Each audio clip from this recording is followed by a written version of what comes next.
Hello. Life is a community affair. Stay tuned for more.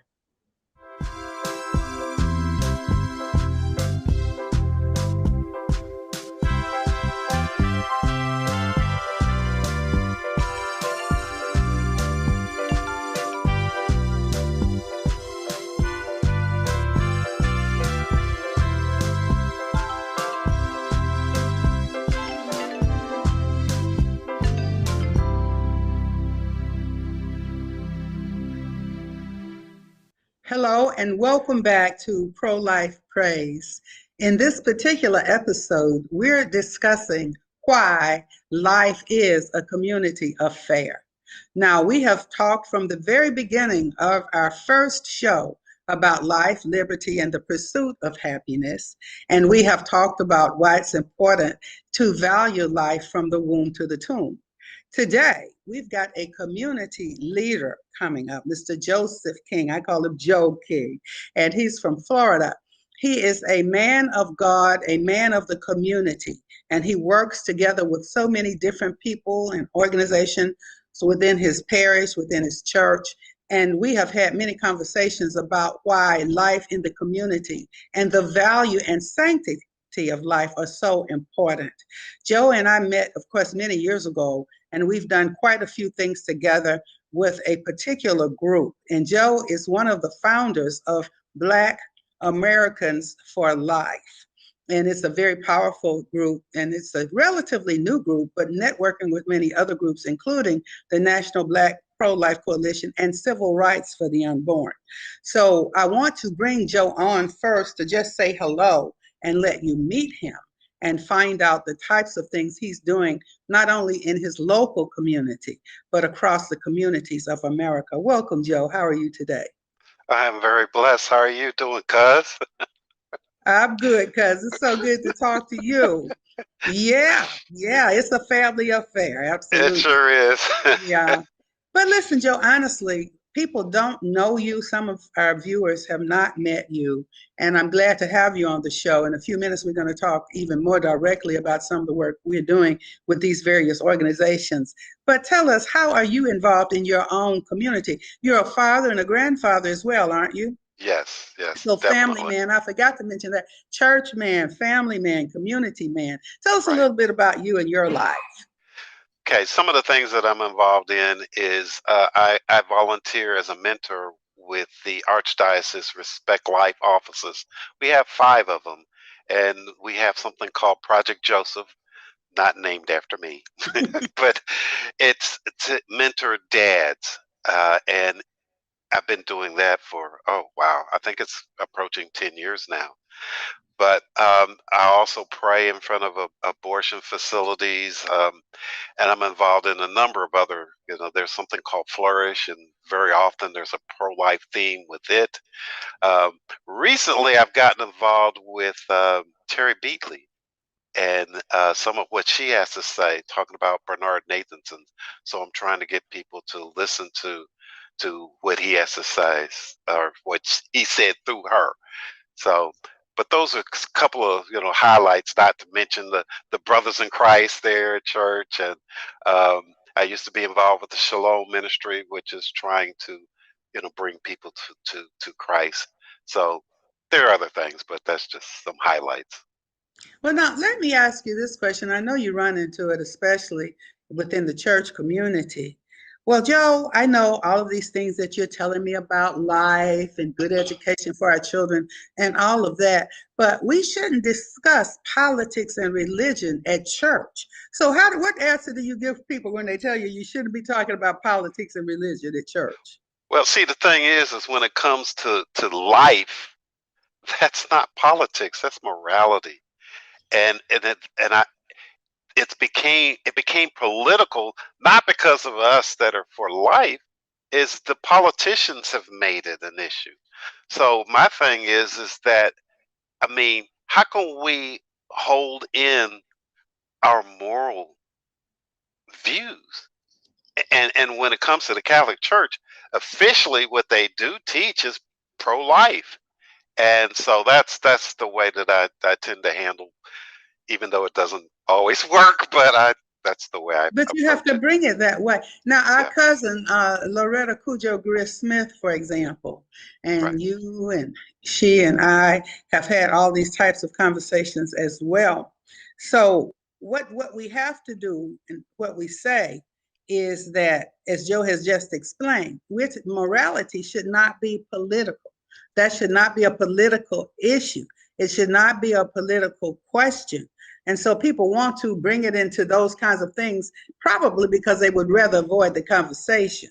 And so if we say something like, oh, separation of church and state, well, actually, there's nothing in the law that ever intended to separate God from the government or church from state, but rather to protect us so that we can worship freely in this nation. And I know that that is another part of the conversation that we've had a lot of times. Now, you are what we call a Black Catholic. And you know, I don't like to divide people in groups by skin color, period, at all, because we're one race, one human race, and that's the critical race, the human race. Yes. However, there are strong African American leaders, and there have been throughout the church. Loretta told me one, Father, oh, I can't remember, but can you give us a little bit of the history of Catholics, African American Catholics, or in the, you know, African Americans in the Catholic faith? Give us Yeah, a little information about that, please. she's probably talking about Father Augustine. He is, one of a leader that's in the Catholic Church from the early days. Mm-hmm. And I actually have well, we do. How would you put her? She was like a cousin, and she was a nun that's related to us, who ended up dying in Rome. And oh Lord, now to remember her name, it's just I That's could see okay. her picture. It's just That's the okay. awesome story. But we come. Our family comes out of Savannah, Georgia, and so there was a fairly sizable, coming from the island of now Haiti, Dominican Republic, a sizable number of Black Catholics, and that's where our Catholicism comes from. Is from there, and it's a deep and rich history that we have through that route.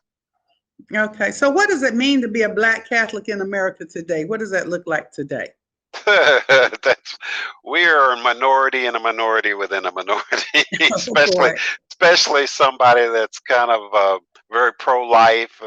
You would label me as conservative and stuff like that. So Black is a minority, and Catholic in the South. It's just so. I I know I would deal with growing up in the South when most everybody else is not Catholic, and I would like, well, if you think about it, most Black folks became whatever their masters were. So Yes, that's why you see in Louisiana a lot of Black Catholics.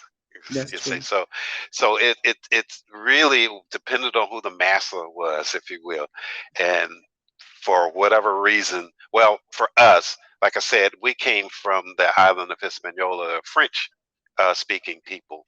And so that Catholicism came to Savannah, Georgia, on down through his name is Joseph King, my grandfather, and then to my dad, to me. Well, you know, that's why I really wanted you on the show today. A lot of people may not even know that there are Black Catholics, and as Joe says, a minority within a minority, but there are really quite a few, and there's some Black Catholic organizations. I've Yes, been, when I travel to Rome, for example, and different places around the world, I do meet Black priests and nuns a lot, quite a bit. So I just thought it would be very important for your voice to be heard and people to start thinking about and praying about the right, full Catholic community who fights for life all of the time, and especially also the African American pro-life leaders and groups. Now, somebody I'm feeling this, watching this, well, I'm not a leader, so what can I do about it? Well, you can visit civilrightsfortheunborn.org and look up Black Catholics for life there, and there's a video. I think there's even actually a website for Black Catholics for Life. So if you want to know more about it, please connect and get busy and get involved. And if you're in your community, and you are, especially if you're a Black Catholic, not limited to, but get busy and reach out and get information on what's happening. Because, life really is, Joe, a community affair, isn't it? Oh, absolutely. It really is. And Yeah. and then especially in the Black community too. uh, Like I said, I pray, and unfortunately, the entire time I've been praying in front of a abortion facility, I have seen maybe 4 Caucasian women come in. Every one of them was brought by a brother. All the rest were minorities. Wow. All Wow. of the rest. Wow. Wow. Well, this is an important fact, and we know, and we are informing and educating and activating community that abortion in America targets African American mothers to abort their babies. And that is a high number in these United States. And we are sounding the alarm for that reason. Joe, I'm going to shift gears just for a second. Released a new song this summer, Your Way, Yahweh, and I'm singing that with Kathy Lee Gifford. And so we're going to play a little introduction to that. And people, you can find that out on YouTube now. It's playing on YouTube and it's streaming on popular music channels. So I think that Joe and I would definitely agree that if we don't let God have God's way, we're in trouble anyway. Amen. Let's Amen. watch the video.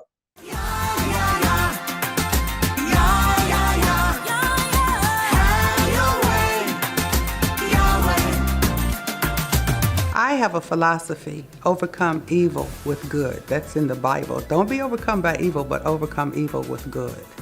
So I began to get to know God more, Yahweh.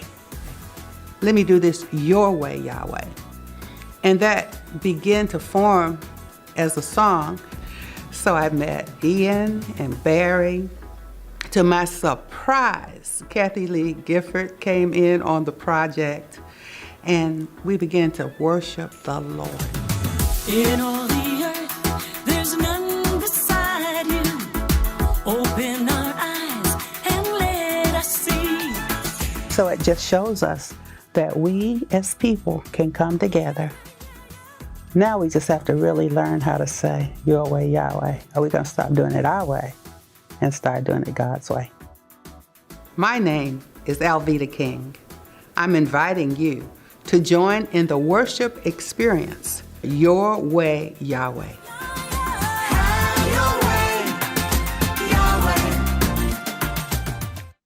All right, so you can watch that on YouTube and wherever music is streaming.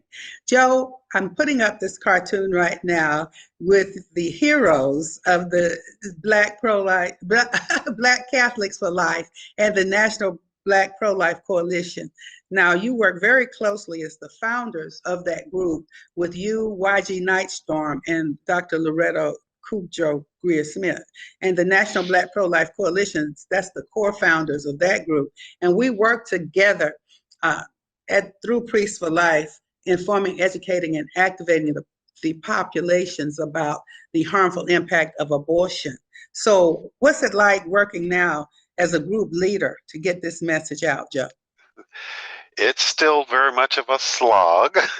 People are like, they don't. Do I have to hear this? Yeah. Yes, it's amazing. And it's almost like, because we're talking about something that is dealing with their souls, and but they don't hear that yet. We've got a really tough road to hoe, but that's why I stay in prayer a lot. Because this is not against a political party or people, or left or right or anything. We've got an evil that we're facing that's very strong right now, and so we need the gifts of the Spirit to help us with that. So it's not easy. And that's why we're doing the show today. We want people to know how hard you're working. You do have others joining you now. I'm glad that that is happening. I want to invite folks to go over to our bookstore. You can get some of my books there. We're Not Colorblind, King Rules, for example. We're at prolifeproducts.org. And so that's one place that you can get some more materials. You can go to civilrightsfortheunborn.org and find out more about the National Black Catholics for Life. So that group there It's very active, and if you'd be interested in joining, just shoot us an email over to Civil Rights for the Unborn. And you can also follow on social media. Facebook, you can get Civil Rights for the Unborn official. On Twitter, Alveda King. On Instagram, Civil Rights for the Unborn. And so this is some of the places that you can find us on social media as well. Joe, I want to take another little moment to talk before we begin to wrap up the show. You've seen that movie, Roe v. Wade. What do you think about it? Oh, yeah. I mean, you learn a lot about, I don't know, do I want to give away anything? No, it's okay. No, it's out there. That's good. Okay. You can do it. Yeah. You learn a lot about how the justices were compromised, you know. And another thing that struck me is Dr. Mildred Jefferson. We don't know anything about her. This is a Black woman who should be one of the folks that when we have Black History Month, I mean, the first woman to graduate from Harvard, Black woman from Harvard Medical School. She was the first surgeon was a Boston General, female, period. Mm-hmm. I mean, we don't know stuff like this. She finished college at some very young age. It's just a fabulous story. It is. And of course, you played a role with that one. being Actually, her I'm mama. in the film. Yeah, I'm in the film. I'm an executive producer. We won some awards. But now it's about time for us to wrap up. And I want folks to see that movie. That's important.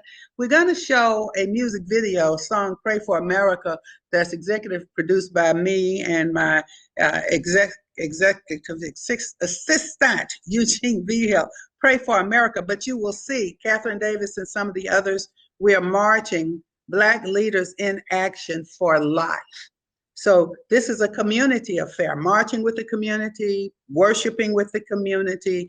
Joe is a leader in the community. Let's take it away and watch Pray for America.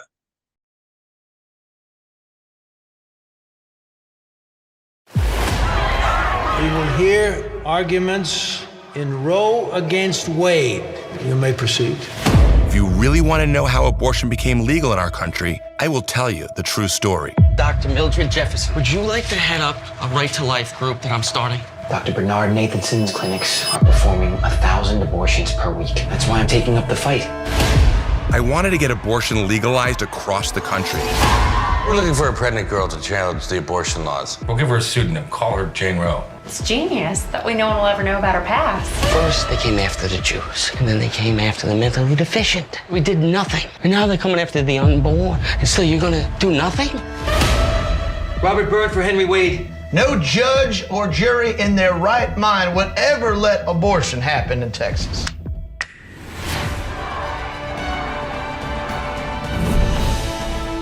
You've been watching too much TV. This case has nothing to do with women's rights. It's God's duty to forgive. It's ours to rule the law. You're changing your vote because your family found out. Or was it the media? If we don't sort this out, fur will fly today. You are trying to control this war, nobody. That is completely unethical. In the matter of Roe v. Wade, I want the case re-argued. Faith in God, respect for his law. That law being? Human law. We got the majority. We're gonna win. Perhaps this is beyond the authority of the Supreme Court. We are the law of the land.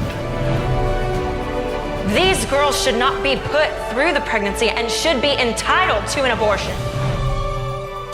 God, forgive me, what have I done? The true silent minority. Who is speaking for these children?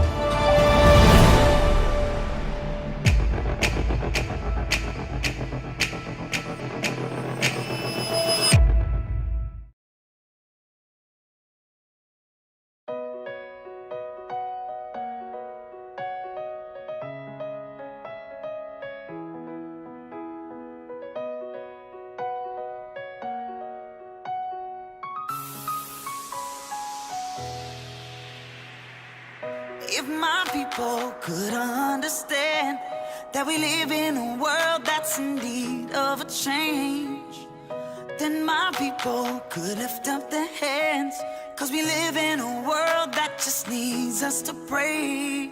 People are trying to change the world. What about changing our mind? It's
right, everybody, we need to keep praying for America.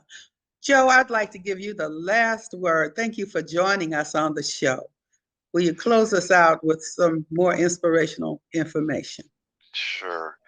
I am now a pro-life warrior, if you will, especially when I found out that when you talk about systemic racism, there is nothing where racism is more systemic than in the pro-death movement. The Maafa 21, when I saw that video, I'm like, oh, are you kidding me? So it really, it grabbed my heart. And just learning about the pro-death movement in general, it's just stuff you just don't know. I mean, I always called myself pro-life throughout my life, but it's like I wouldn't take a woman to get an abortion. But if I'm not gonna stop anyone else, was kind of my feeling. And I didn't realize that's basically pro-choice. To be pro-life, you have to be pro-life, and that means talking to people. That means standing in front of an abortion facility in prayer. We're peaceful. We just pray down here. We don't attack anyone. So it's been awesome. It's awesome, Joe. You're awesome. You're a leader. Everybody can be a leader in his or her own community because life is a community affair. If you want to know more about the National Black Pro-Life Leaders for Life, get over to civilrightsfortheunborn.org. We look forward to seeing you at our next show. Thank you for joining us. Thank you. Amen.